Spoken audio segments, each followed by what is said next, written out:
Assalamualaikum warahmatullahi wabarakatuh. Halo, halo, halo. Selamat pagi anak-anak. Apa kabar kalian hari ini? Bu Guru akan mengajak kalian untuk melanjutkan pelajaran kemarin ya.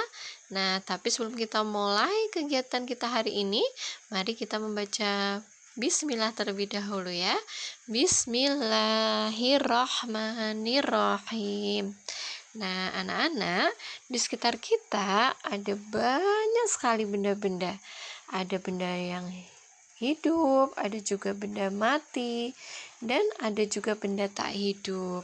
Nah, saat kita mengamati benda-benda itu, kita bisa membuat perbandingan ya.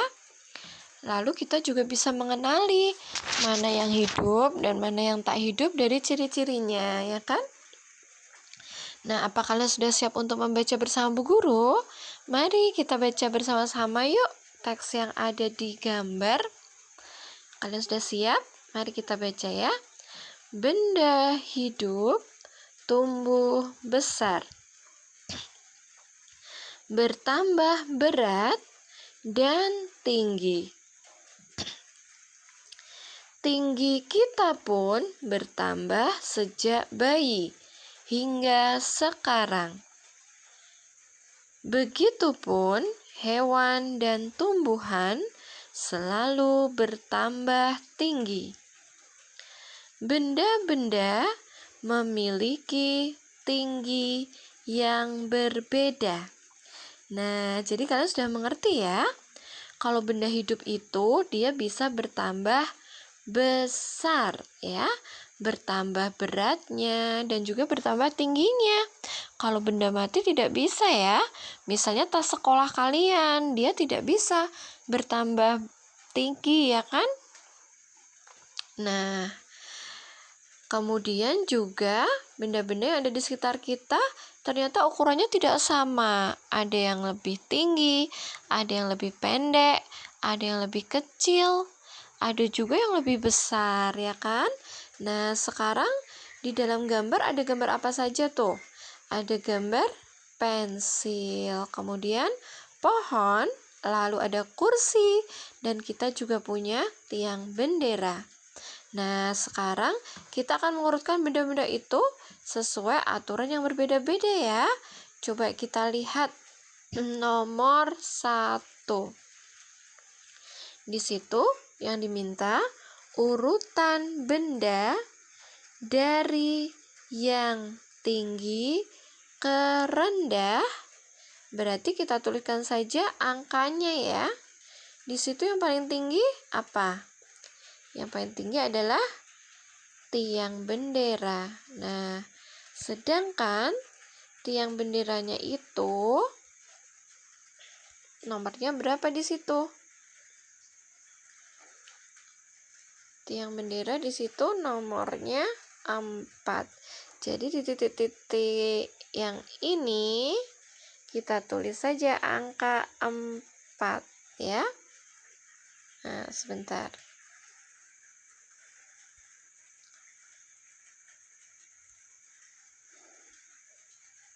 Nah, ini kita tulis angka 4. Oke. Nah, karena angka 4 ada tiang bendera. Kemudian setelah tiang bendera, ya, tinggi yang kedua apa? Pohon ya. Pohonnya nomor berapa di situ? Nomor 2. Jadi titik-titik itu kita tulis saja angka 2. Nah, nanti kalian menulisnya pas di titik-titiknya ya. Berikutnya setelah itu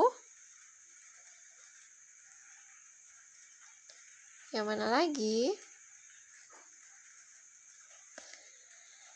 Kursi. Ya, benar. Kursinya nomor berapa di situ?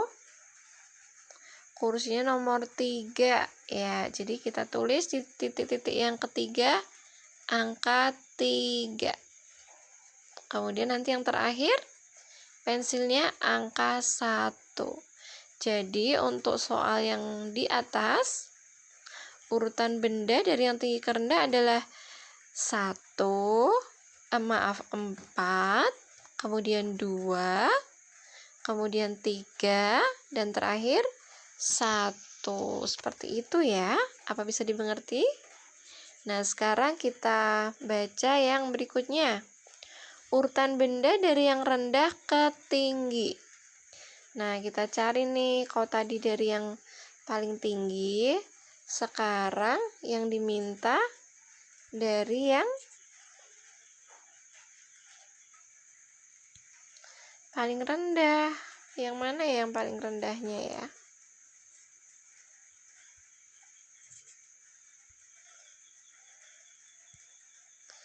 Yang paling rendahnya adalah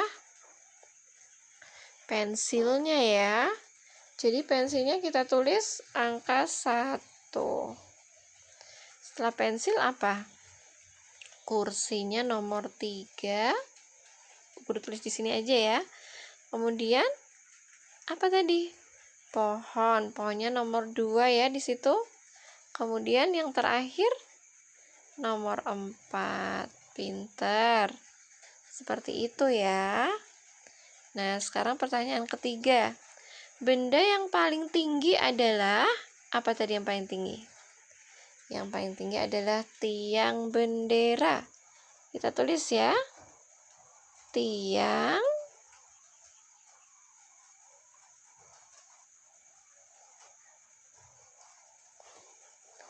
bendera.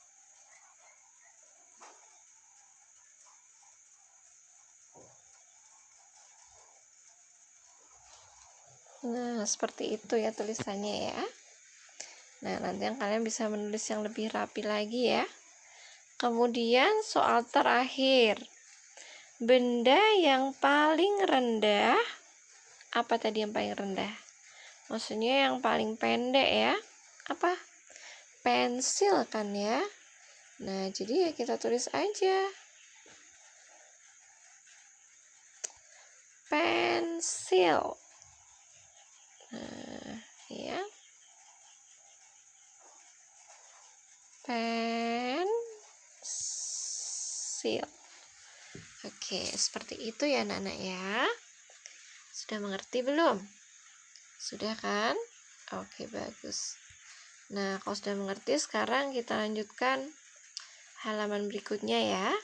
Di situ ada apa tuh yang dibandingkan? Ada tanaman cabai, kemudian ada tanaman kelapa, dan ada tanaman pepaya. Nah, sebelum kita membaca soal di bawahnya, Bu Guru mau bertanya dulu. Nah, tanaman-tanaman itu termasuk benda hidup atau benda mati ya? Kalau benda hidup, alasannya apa? Apakah mereka memerlukan makanan? Benar, tumbuhan memerlukan makanan. Mereka menyerap sari-sari makanan dari dalam tanah melalui akar-akarnya ya. Jadi akar-akarnya itu bisa jadi semacam sedotan gitu ya. Lalu mereka akan menyedot zat-zat hara yang ada di dalam tanah. Kemudian apakah tanaman itu bernapas?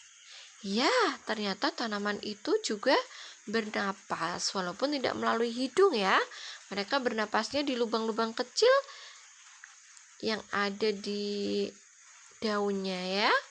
Kemudian apakah mereka juga bertumbuh atau tumbuh menjadi besar? Ya, tentu saja mereka juga tumbuh ya kan?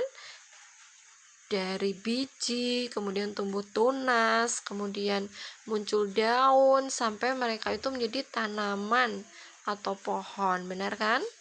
Nah, sekarang kita jawab pertanyaan nomor 1 ya.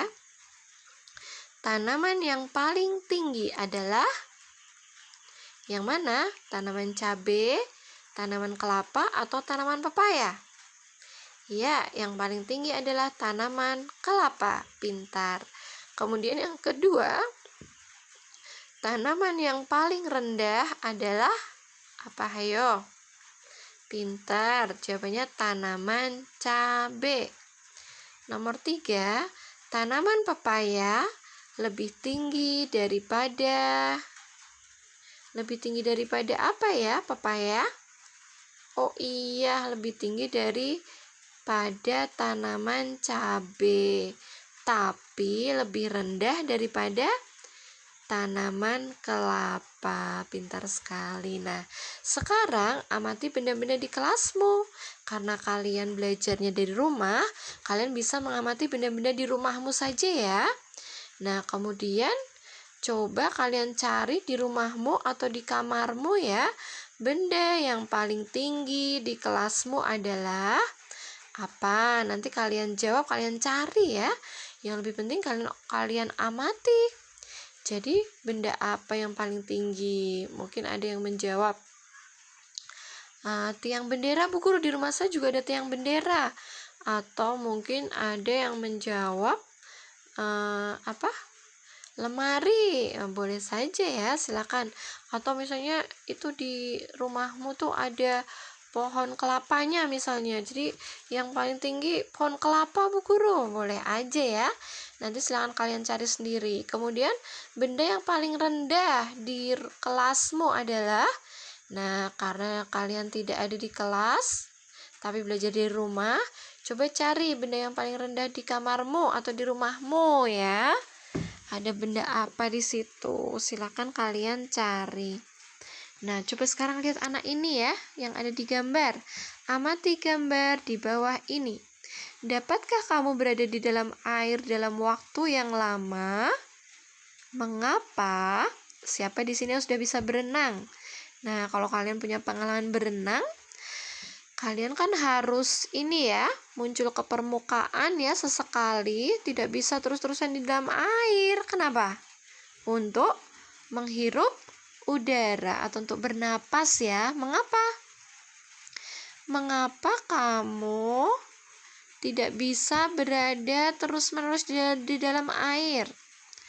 Karena kalau kita terus-menerus di dalam air, kita tidak dapat bernapas. Sedangkan kita adalah makhluk hidup yang kita memerlukan untuk bernapas. Benar kan? Seperti itu ya. Kalian tentu bisa paham. Nah, sekarang coba yang terakhir untuk hari ini ya. Kalian lihat di situ ada gambar apa tuh? Kalian amati coba. Ada gambar seorang anak. Kemudian bersama siapa dia?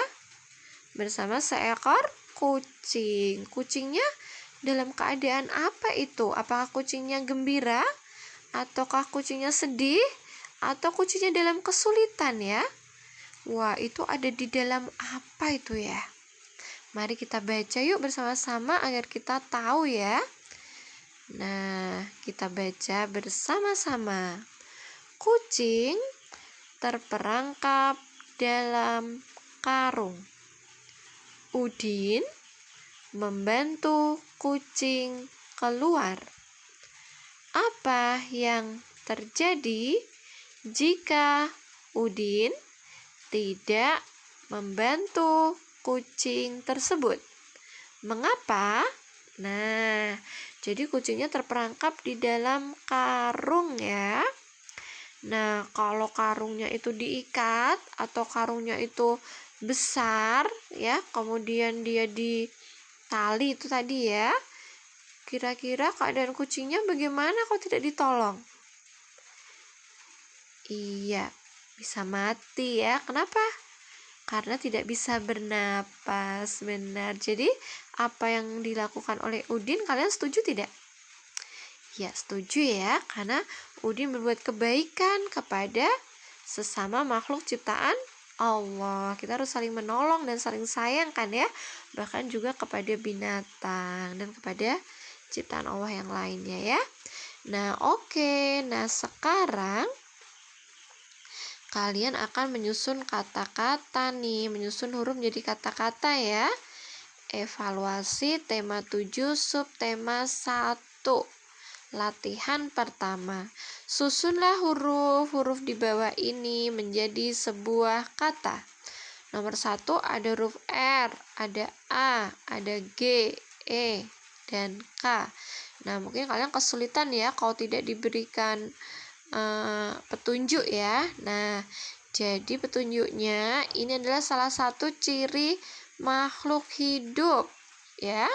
Ada yang berlari, ada yang berenang, kemudian ada yang merayap, ada yang melata. Itu apa itu ya?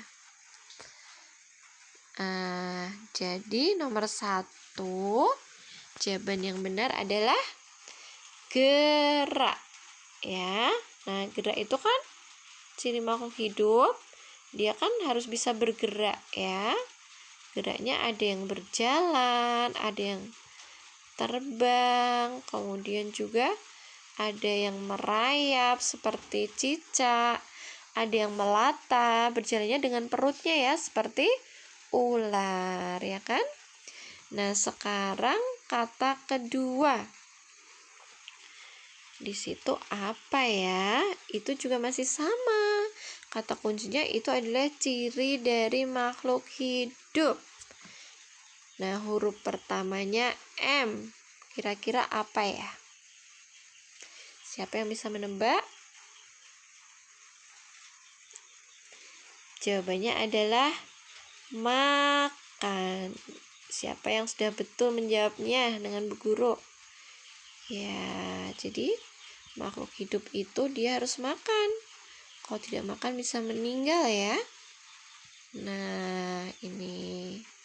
Kemudian yang ketiga, sama, ini juga ciri makhluk hidup. Huruf depannya N. Coba kalian tebak. Kalian susun menjadi apa? Oh, pintar. Jadi jawabannya adalah nafas. Tanpa bernafas, wah, bisa mati ya. Nah, ini dia. Nafas ya. Oke, kemudian yang terakhir nomor 4. Itu juga sama, ciri makhluk hidup. Dari kecil bisa jadi besar. Dari pendek bisa jadi tinggi. Apa namanya? Namanya tumbuh. Pintar sekali ya. Nah, Guru tuliskan di sini ya. Tumbuh.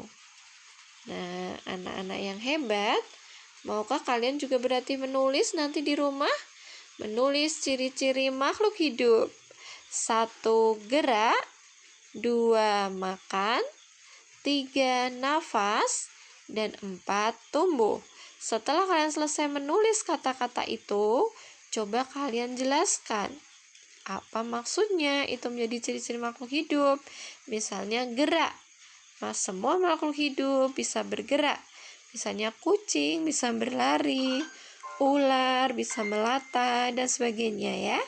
Nanti kalian bisa bercerita bersama ayah bundamu di rumah ya anak-anak.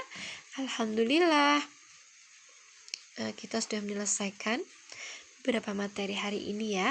Semoga kalian senang dan selalu bersemangat dalam belajar. Nanti setelah ini kalian boleh berlatih ya. Silakan berlatih, bisa mengulang kata-kata yang tadi kita pelajari, atau kalian belajar dari buku tema, ataupun kalian belajar membaca ya. Selamat berlatih, sampai jumpa. Kita tutup dengan bacaan hamdalah bersama-sama. Alhamdulillahirobbil alamin. Wassalamualaikum warahmatullahi wabarakatuh.